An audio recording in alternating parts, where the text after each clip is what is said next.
Welcome aboard. This is the Admiral's Almanac, your leadership life connection, bringing leaders from all walks of life into yours so you can take charge, improve your leadership, and improve your life. With the wit and wisdom of your host, Rear Admiral Gary Hall. Hey, thank you for that great introduction. A little long, a little over the top, exactly how I wrote it. Hey, today we have a great guest on the Admiral's Almanac. And remember, you can get the Admiral's Almanac wherever you find your podcasts. But today's guest, awesome guy, Devin Johnson. He's the CEO of Connected.io. And I'm going to spell that for you. It's KENNECTED.io.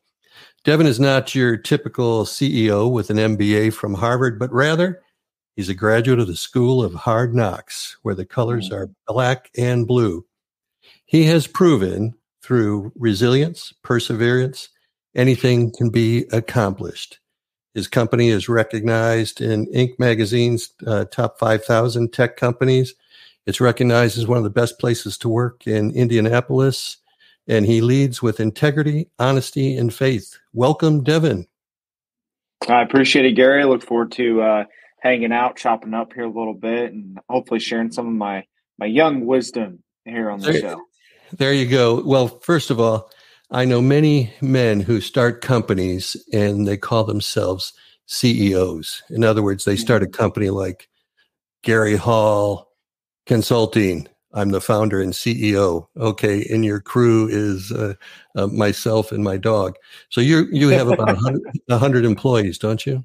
Yeah. And that's at Connected, and then our other businesses combined, we have about another 40.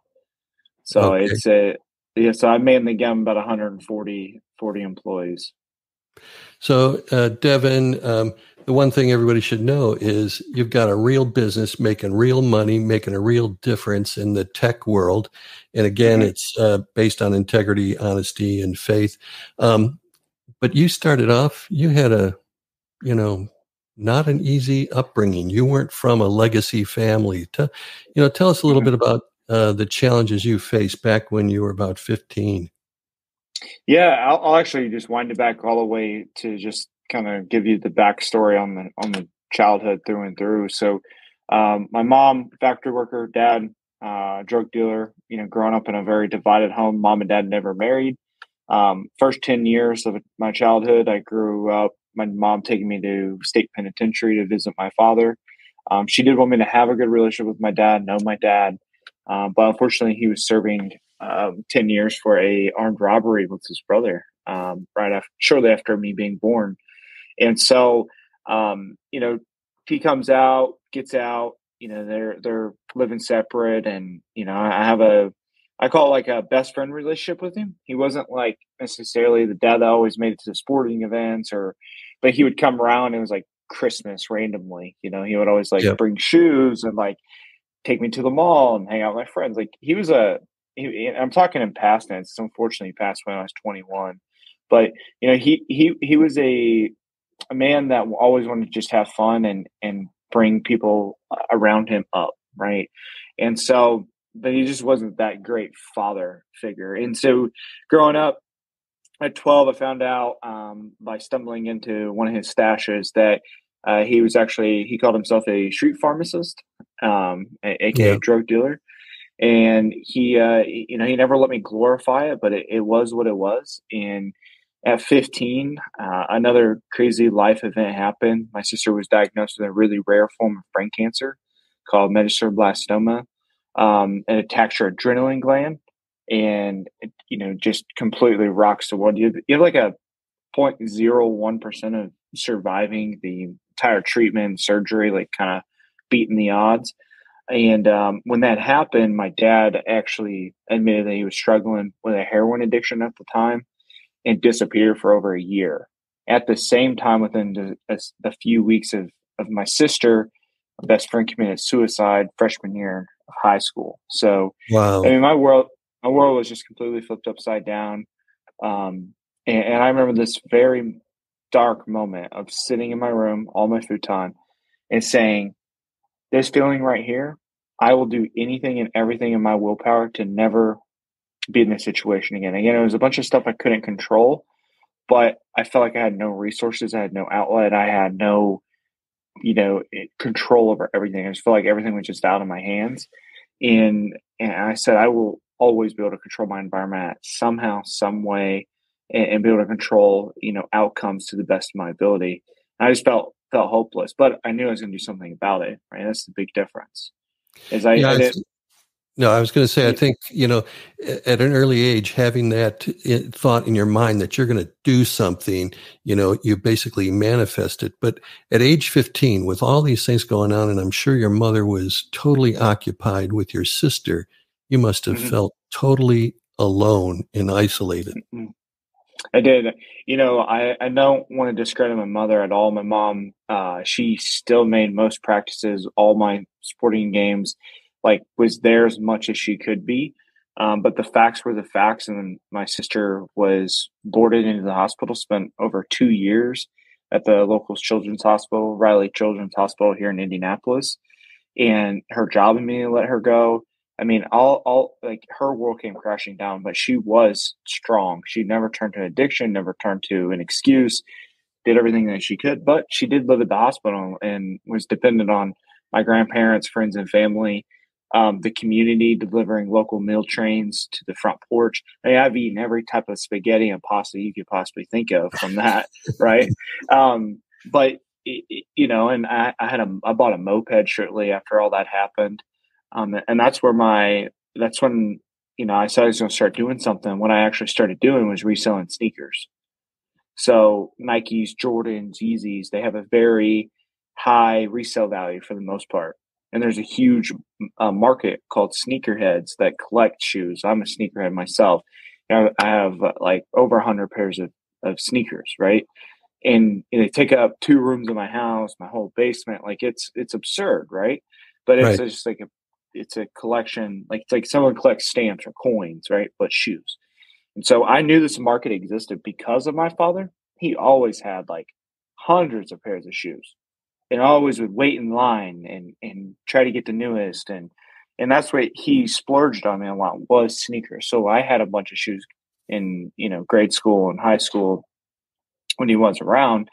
And so I turned to sneakers. I started reselling shoes, initially just to help my mom, but then it became like, wow, this is an outlet. This can really happen. I flipped my first pair of shoes. It was a LeBron All Star, and I made $400 profit before I walked out the door of the Holy mall. smokes. Yeah. So Yeah. if you're flipping sneakers and you've made 400, were they already your sneakers, or where did you source something like that? Yeah. So I got them for retail. I waited in line. I waited overnight to get them for retail. Paid, I think they're at that time, LeBron's were going for just under 200. So sold them for just over 600 before I walked out before I got back to the car with my friend. Like it was that quick. I was like, wow, $400. Like a lot of kids my age work that for 2 weeks at Dairy Queen and don't even clear that. Right. Right. Right. And so I was like, oh, we're on to something. And so I have a few very desirable pairs my dad had bought me over time. I sold those. That's probably another $3,000 that I sold between a handful of pairs there. Then I had my bankroll. Then I started getting into lines and building relationships with managers. Then started going to trade shows called Sneaker Con and local sneaker trade shows. Just like anything you collect, you've probably been to a trade show for it. Like, easy example would be like gun and knife show, right? Well, there's these sneaker shows all across the country. I started going to those. Got my cash flow up. 16, had a household by Indiana for income. So I went half day high school. So I had a full course load, like to graduate and stay on track, Right. but went half day and just report to a school board once a month. And then they would re-evaluate the situation every school year.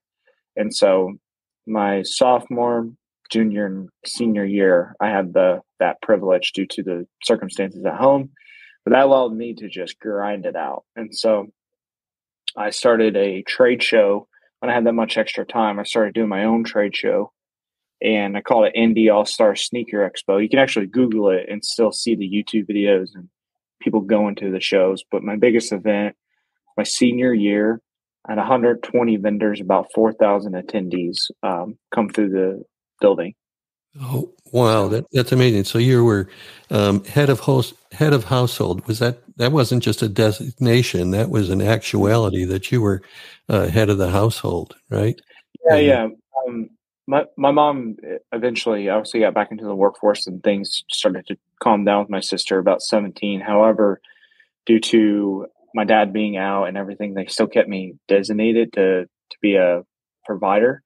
And so I kept my half day through second half of junior and senior year of high school.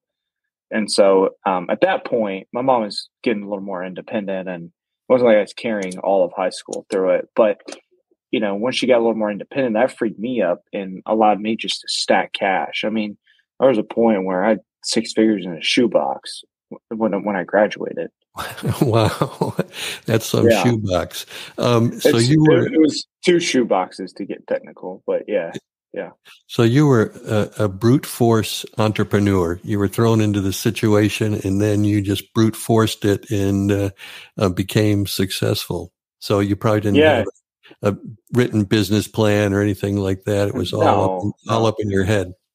That was forged in fire, the finest right there. And then, of course, I got on YouTube, would watch videos, especially when getting into the trade show, because then I had to learn how to build a website, learn how to do, organic marketing through social media, and that's what led me to my next journey. At 18, graduated high school. I did graduate, right? I was pretty proud of that. There was a lot of signs that maybe I wouldn't even quite finish that. I did graduate. I think I had like a 3.0 GPA, nothing crazy, like a 2.9, I think. But I knew college really wasn't in my cards. I really didn't have a desire either to go to college due to making the kind of cash I was. And so an app came out called StockX. It's a digital marketplace, like stock market, but for sneakers.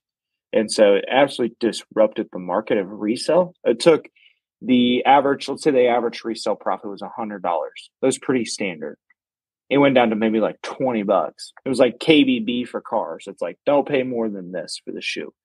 It was just this massive marketplace that controlled the market, the narrative for sneakers. And so when that happened, I was well versed in building websites and digital marketing. So that's why I naturally shifted into that time. Again, I just graduated, starting a digital marketing company. I mean, my business partner, Cody, which we just met briefly as he was walking out, he was in a transition period of his life where he was working in the nonprofit sector for a Christian organization out of Naples, Florida at the time, raising funds and helping speak the word in persecuted areas. And at that time, I had like no faith. Really, I was like, God's real. Why do you do this? Why do you do this? Why do you do that? Blah, blah, blah, blah. Right? Really struggled with it.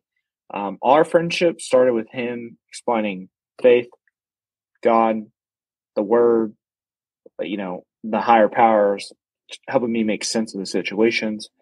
And a couple weeks into our relationship, he's baptizing me in his girlfriend's bathtub and flooding the entire apartment. Right?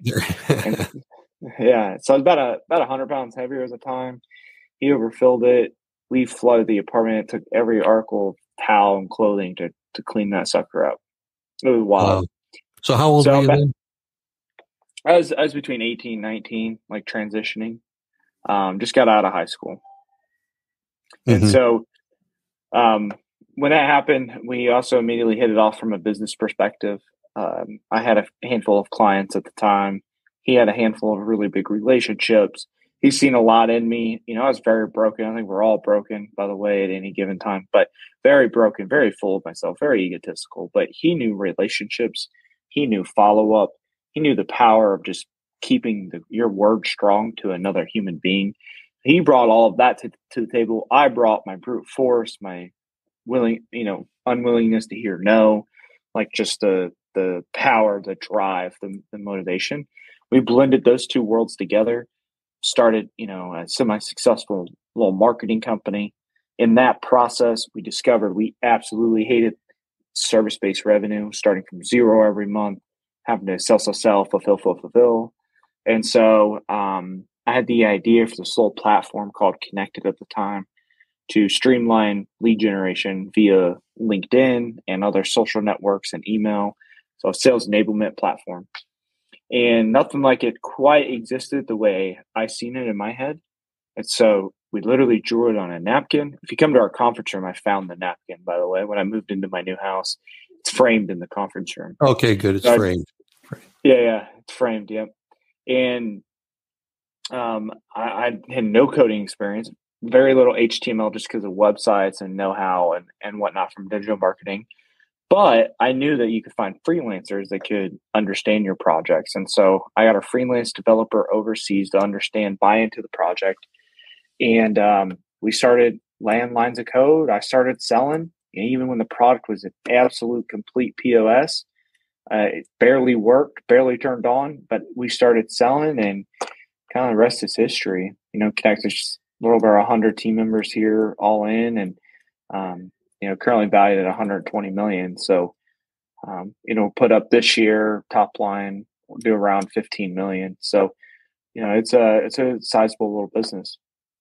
Yeah, and I don't think people have done the math yet, but at age 26, that's what you are right now, to have a valued company at 100 million with 15 million, in the pipeline. I think that's pretty darn good. So let's talk, just spend a little time on faith.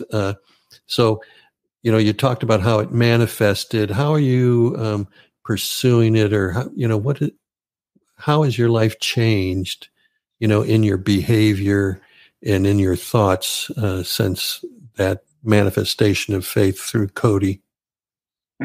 Biggest thing was I cared a lot of thinking of the past and worry moving forward in my life.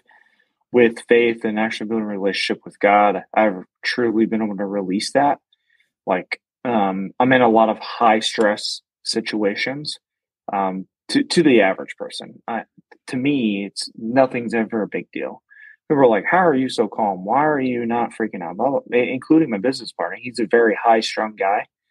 But I know that there's a plan. There's a bigger plan, and that sometimes you get thrown challenges to sit down and actually think about it and see if this is right for you, right? And so, I would say the number one thing through faith is just the worrying / stress is almost non-existent. Very, very little ever. Right. Well, plus, I'm going to go back to your childhood past. Your coworkers don't realize, okay, my father was in the Gray Bar Hotel for 10 years. My sister had brain cancer. My mother, lost her job. My friend committed suicide. So when something comes up in business, you go, in perspective, this is no big deal. It's very, very, you're dead on. It's like, none of that's happening, right? So I'm not sitting in a hospital for 2 years fighting for my life. I'm not contemplating, putting a shotgun under my chin. Like life is really. I call it champagne problems. I have champagne problems. We're worried about like missing $1 million here or two. How do you make another 10 million here? Like, come on now. That is not a stressor. Or this piece of the business is underperforming and you're going to miss revenue by 3 million. Like, that's a champagne problem. Like, I'll take those any day. Or as my father-in-law used to say, what are they going to do? Punch you? So, yeah. But let's dial back. Weren't you into motorsports? Was that simultaneously with weren't you were you competitive motocross? Yeah. So I actually raced Grand National cross country. I raced all the way up until 16. So I raced for Team Yamaha Rock River. We were a very small team. I was like one of 3 riders. I raced all the way up through, technically pro. I rode the pro circuit. I had a really bad injury that basically lost sponsorship. They just basically replaced me. It's a pretty cutthroat industry. That was also my sister was going through everything, and it was just a wild time. And so financially, the family, wasn't going to be able to continue to support it. Or my mom wasn't going to be able to support it. And it just was it was a very challenging time to try to continue racing at that level. And plus my injury. Yeah. So the fact that the racing industry was so cutthroat. So let's take that piece. You were exposed to a cutthroat business. Then you've had a faith conversion. And how has that shaped Connected? Yeah, Connected, I manage really three things: people, product, profit, right? So we really put our people first and creating a culture where people can believe in themselves. We have multiple team members on here that had zero experience or even bartenders. Now they're in here, they're SaaS account executives making, $150,000 a year, right? So we believe we've bred a winning culture where anything is possible. We act out of abundance. I'm very, very proud of those milestones and the team that we've built here, including attracting, key leadership that never in my wildest years at 26, being able to attract, individuals that are 35, 40, 45, 50 years old that want to come work and deliver my vision and work on our vision together. Right. And so been able to put together a world-class leadership team, been able to create a product that didn't exist to the tune of what, we set out to do. And our newest product that releases Q3 of this year is literally, revolutionary in the sales enablement space. And so it's just been really cool to be able to see a napkin turn into the 13,000 square foot glass wall office overlooks Lucas Oil Stadium in Indianapolis, with another office in Salt Lake City and a small office in Miami, Florida, right? Like all of that came together in 4 years, 4.5 years.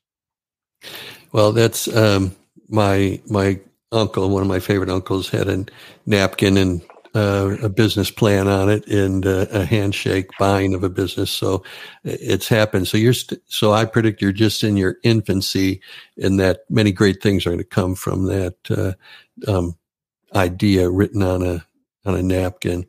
So I think is your company something about, you put people before profits? Is that correct? Yeah. We really focus on our people. Obviously, profit and product and everything else is very, very important. But I truly believe if you don't pour into your people, you don't elevate your people, you don't trust your team members to be able to execute on task at hand, it really creates do they really want me here? Am I here just for the check? It creates a lot of self-doubt for no reason. And so we really want to create the workplace, because I've never had like a real corporate job, right?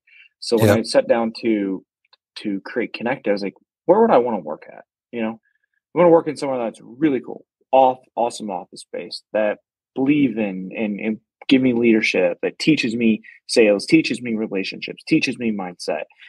We've done credit building courses. We've done, financial advice courses. We've done Bible study courses. We do a challenge every month. Like there's arcade games and basketball and like all the cool stuff that you could ever imagine in a workplace, is here Connected. And I was just thinking through, like, what would I want if I had to come in here every single day, and thinking of it from that perspective. Yeah. Okay. What I just heard a knock at the studio door, and Julie Loken is sitting in the green room with the, I think, attacking the fruit bowl. I'm going to bring her in here because I think I'm going to ask her to moderate something. So there's Julie Loken. Say hi. Two of my favorite people right here. What's up, Miss Julie? Hey there. Two of my favorite people and two of my favorite future authors. I mean, are sitting right here. I see so many connections between Gary and Devin. It's unbelievable. Well, what I was going to say is Devin has created this company. And also we'll get to the point where you can actually tell us what Connected does. We've talked about the culture and how your journey and how you got there. And so you've learned code and things like that on YouTube. In fact, I'm a certified YouTube home mechanic. And so you've had other experiences. And now the reason I brought in Julie Loken is because she is an executive coach and life coach.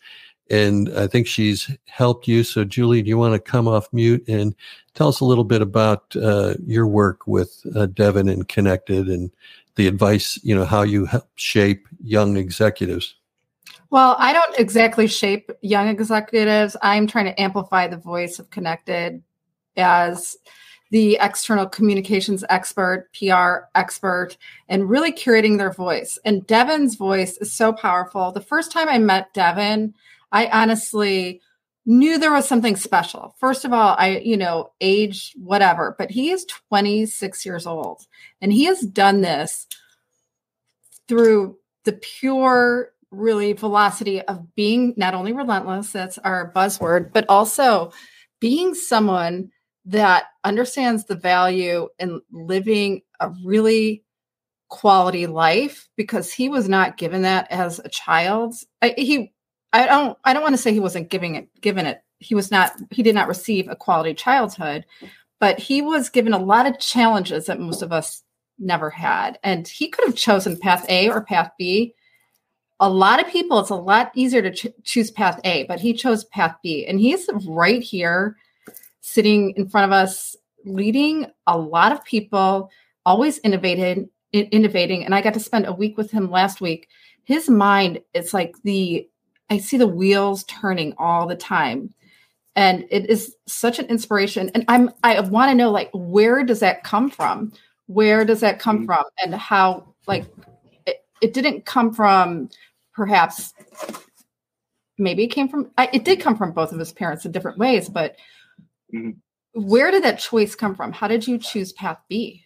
Yeah, I mean, path A would have been a neck tattoo and an earring and, a lot of self-medication, but you chose a different path. Mm-hmm. Yeah, it really goes down to, I knew I didn't want to be in the situation of feeling hopeless and out of control. And I knew that I seen glimpses of success through my father, right? And I've seen different versions of success through my mother as well, as far as being able to maintain and persevere and get through, especially 10 years of being a completely independent solo mom. But with my dad, I seen the stuff that people really like: the cars, the houses, the spend money however you want to spend it, wherever you want to spend it. So I seen these little glimpses of, like, okay, yeah, like, that is really cool, but you're a drug dealer. Like, that is not cool, right? So it's like, I knew that I wanted to have the lifestyle and the options and the glitz and glam of the shiny objects, but I was not selling drugs. But, like, my dad, at the end of the day, when I look back on my dad's life, when he passed away when I was 21, I look back, he was actually a very sad, lonely dude. That's why he tried to buy people into his life, try to buy friendships. And that's just super sad. And I'm trying to build genuine relationships through business, product, people, profit, opportunity, right? And my voice. And so, I really chalk it up to that. It's like, I knew I wanted it, but that was not the path. Path A just wasn't it. I've seen it broken so many times.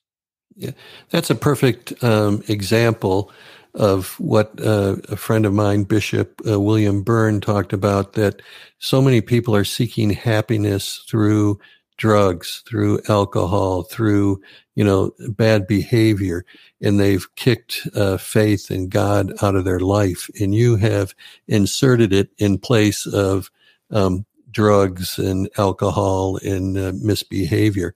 And so I think that makes a difference. My own career, once I got my priorities straight, really took off. And I wasn't 26 when I got it straight. I was much older. So the fact that you got your act together at 26, just bodes well for you personally and for Connected. And I think living your life so that other people go, what is it that Devin has? I want it. And it's more than, the Rolex. Yeah. Rolexes are cool. And the Ferrari and the Rolls Royce and all that. That stuff's awesome. Like, don't get me wrong, but at the end of the day, that's just a byproduct of me being able to pour into people, pour into product, create change, create an entire different ecosystem of hope and winning. Right at the end of the day, we are winning. We're going to continue to win. We always have challenges, but something a lot of people my age especially get twisted and wrong, and I did it wrong too. But I learned quickly is that the money cannot be before the people. You have to build the people and the service and the trust, and the money will come. You have to make the North Star something other than a financial object, narrative, bank account number. Because I'll be the first to tell you, I can any glamorous thing in life that you could think of, the private jet, the car, the house, the beach house, the yacht, I have all those resources, all those connections, all my buddies have them. I have the cars, I have the houses, I have the watches. It don't mean anything. I would take my team and jumping in a conference room and rebuilding a company from scratch over any of that. And that's because I have the trust from my leaders, my other team. It is simply a byproduct of continuing to win and being able to scale winning, right? If you have the Ferrari poster on your wall, that's great. Everyone needs that, thing. I like it's the scoreboard, right? It's the cashing in a job well done, but it is not everything. It really is not. Well, you are definitely a leader, faith-based leader, a principle-based leader. And your father was a leader, but he didn't have what in my book, what I call a noble cause. There are leaders that have noble causes and those that go in the opposite direction. And Julie, I'll make a good plug. Why don't you talk about what books are coming out soon? Well, your book, Navigating Leadership, of course, which is amazing. I sent Devin a premiere early copy, so hopefully, he maybe can read it and send a blurb. And I don't know, maybe we can include that in your book. And then Devin's book, Becoming Relentless, is going to be out later this year. But I just, getting to know your minds, there are so many similarities. You're at different stages, but not really. I mean, the people that you have met, the people that you have come in contact with, you always remain the same, and you know what your foundation is, what makes you such amazing people to surround myself with. So I am the lucky one here. Well, I see my book as becoming a minor motion picture. Well, sir, I'm not so sure. But I see Devin's book becoming a real major motion picture. I think your story, Devin, I'll play your father. I could play a good drug addict. There you go. Yeah. Good drug dealer. Yeah. That's awesome. So, but anyway, Julie Loken is with the Media Casters, a niche publishing company. And again, she's a superb writer herself and publicist and coach. So we're both honored and blessed to have her helping us with our journey. So Devin, let's talk about Connected. Let's get down to the nuts and bolts of what Connected is, and why would somebody, who are the people that want Connected? And I mean, I briefly saw one of your partners talking on LinkedIn, and I was having trouble catching it, maybe because I'm a boomer. So tell us tell us all about Connected. David, Go ahead, Julie. All right. I guess. I'll keep it very simple. So Connected is a sales enablement platform that focuses on a social first approach.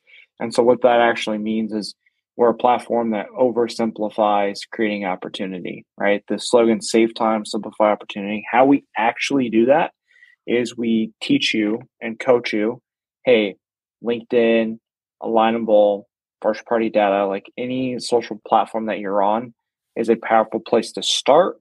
Then we begin your outreach to your warm market. And then we begin the emailing, the texting, and the calling, right? And so it's a sales enablement platform through and through with a unique approach that focuses on your warm target prospects And we're rolling out the end of this year, opening that up into literally you could dream up any prospect and we'll be able to get a hold of them. Okay. So what do your clients look like? I mean, what industries are your clients in? Mm-hmm. A lot of B2B, so professional services. So think, anything from a financial advisor to tax, planner to a recruiter, right? So just about every professional service is using the platform. We're a lot of small to mid-sized businesses with a handful of enterprise as well. But the typical user is going to be anywhere from 2 to 20 team members. And again, they're going to be servicing B2B for the most part. There's some B2C consumer outreach, but we're big on the, being able to get in contact with the business owner, the VP, the director, to be able to build relationships and ultimately create revenue. Now, nonprofit in the association world, I guess you could call that business to business because they're setting up conferences and things like that. Do you have any association or nonprofit clients? Mm-hmm. Yeah, absolutely. It's great for inviting local network and, near network. Like, let's say you're in Chicago, you want to invite people from Indianapolis to the gala or the event, or just sharing the cause in general. But also, our product helps build the brands of these social media platforms, and we coach, real relationships, not just spammy, hit them in their inbox until they say yes or no. We really coach real relationships, real business practices. And so in the nonprofit sector, I can think of a handful of actual friends and clients that are running nonprofits using it. And their number one cause is just overall brand awareness. However, they also use it for any events that they plan to invite, people to come and support. Okay. That should be an interest of a few of my friends who are running nonprofit association work. And in today's world, especially in Washington, D.C., the nonprofit association world is challenged. Why should I become a member of your association? And because many of them were started when I was young, and, our generation knew when to join something. The current generation is, why do I want to join when I have all this, other social media that can get me the information or advocate for me? Mm-hmm. Yeah, and Julie in the chat here asked, can you use Connected for like a book launch? So absolutely you can, right? Think about it. If you're a business owner or business professional that needs to spread a message, meet new people, meet potential prospects, or recruit talent into your business, Connected can help you. Okay. And so fees are probably confidential per client. I mean, that would be a discussion with the client, or is pricing available? No, you can go right to our website, see average cost. I'll tell you, our average spend per year per user is around $3,500 for the year. Okay. So they want to go to Connected, KENNECTED .io. So go to their website. Also, if you're on LinkedIn, you can search for Connected and go to their website and information from there. So do you want to kind of summarize your philosophy? If you were talking to, let's say we were talking to two different groups, and maybe we'll make that three, to the 15-year-olds. So the middle, what's your advice to middle schoolers and then high schoolers, and then those that are, in that 21, 22 age? So it's probably generalities between all three of those groups, but might be just worded differently. Yeah. No, in general, there's a couple core concepts that would apply to any generation. It's, break down like who you actually are and what you actually, most importantly care about, right? Because again, my generation in particular chased the dollar over the cause, and therefore you find them every 6 months in a different career, every 6 months starting a different business, and they just kind of spin their wheels, right? And they may make a little money here or there, but like legacy, generational changing, they get lost in the sauce is what I simply put it as, right? They get lost in chasing the dollar. So like really sit down. Who are you? What do you stand for? What's your foundation? What's one or two core values? Don't overthink it. Like, what will you do for a profit? What will you not do for a profit? Right? I won't sell drugs or do illegal activities. Simple enough, right? So like you got to create an identity, a core, a core for you. Second is, you have to take, direct massive action. And an easy way to do that is like, let's say you have an idea to get into a certain career field. Well, go to LinkedIn, go to Facebook, go to Instagram, find people that are in your ideal position and simply just start messaging. Hey, how did you get started? How did you get into the field? Or if you're starting a business, same thing. Create a list, everything that you'd possibly need. You need a graphic designer, a website builder. You need to know, back-end processes for software. You start reaching out to people to start creating a Rolodex of resources, right? And then number 3, get clear and concise on a vision. As long as you can clearly pitch who you are, what you're about, what you're going to do, you will attract a tribe. You will attract fans. You will attract the employees that are willing to work for nothing commission, 1 or 2 points of equity. Like you gotta know who you are, what you stand for, get into massive action mode and start doing the outreach, start having the conversations, creating momentum. And you have to be clear and concise and be able to stick with that one plan, one vision. Wow. There's a lot in there of what you said. That's a semester and a half at business school of what you discussed. And one of the things I always like to educate young people on is the 20-minute information interview. Like you said, find who you want to talk to and reach out to them. And if you say, I'm not asking for a job, I want information on the environment for this community I'm looking at. And once you say that, people go, okay, they're not asking for a job. That takes a little bit of the stress out of it, that the person that you want to talk to doesn't have to tell you, we don't have any jobs. But that way, you get information, they learn about you, you learn about them, they refer you to someone else, and it's magic, and somewhere a job or an opportunity will come out of that. It's momentum, right? Without momentum, energy cannot be created, progress cannot therefore be made. So everything that advances in life has like a combustion engine, creates momentum by firing up, and then the gas and accelerator and fuel system accelerates it, right? But something has to start. You cannot learn how to drive a car and park. So you have to create the momentum. Right. My mother said, don't go near the water until you learn how to swim. So that was great advice as a child. I love it. Thank you very much. Thank you very much. Well, Devin, this has been totally awesome. I recommend everybody go to Connected.io, and that's KENNECTED, and check them out. And Julie, I want to give you final comments on anything you want to say about what you've learned here or what you're trying to get us to do. Well, I'm getting you both to write books, so that's amazing. But the honest thing is, like, the purpose how purpose-driven both of you are inspires me. And even when you are challenged, and we all have those challenges, professionally, personally, it's staying strong in your purpose, understanding we are just specks of sand in the universe, and there is something bigger than us guiding us to where we are supposed to be, and stop fighting where we are supposed to be. So I am honored to know both of you guys. Well, thank you, Julie.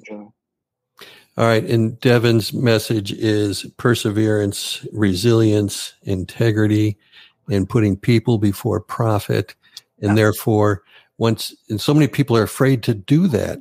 But once they give up and do it, their business expands, their life gets better. And I think you're a tremendous example of that, Devin. It's not how you get knocked down, it's how you get back up and how quickly you get back up. So I want to thank you both for joining on the Admiral's Almanac. And again, the Admiral's Almanac, go to www.admiralsalmanac.com, where you can leave us a voicemail or see other episodes of the Admiral's Almanac. And you can get this podcast wherever you get your podcast. And check out his book, Navigating Leadership. Navigating Leadership, soon to be a minor motion picture coming out soon. We've already got a lot of buzz on Facebook, Instagram, and just talked to an amazing war-fighting general today who said, when you grab this book, grab your highlighter pencil, because there's a lot in there to discern and to develop and to use. So, can I ask Devin one question? And I know the answer already, and you can do your spiel. But Devin, what did you dress up for as Halloween for 10 years in a row? I was a G.I. Joe. He knows, Gary. There you go. Yeah. Perfect. Yeah. So, alrighty. I was preempted. I appreciate you guys. Yeah. All right. Thank you, Devin. Julie preempted my transition music, but here it goes again. Happy listeners.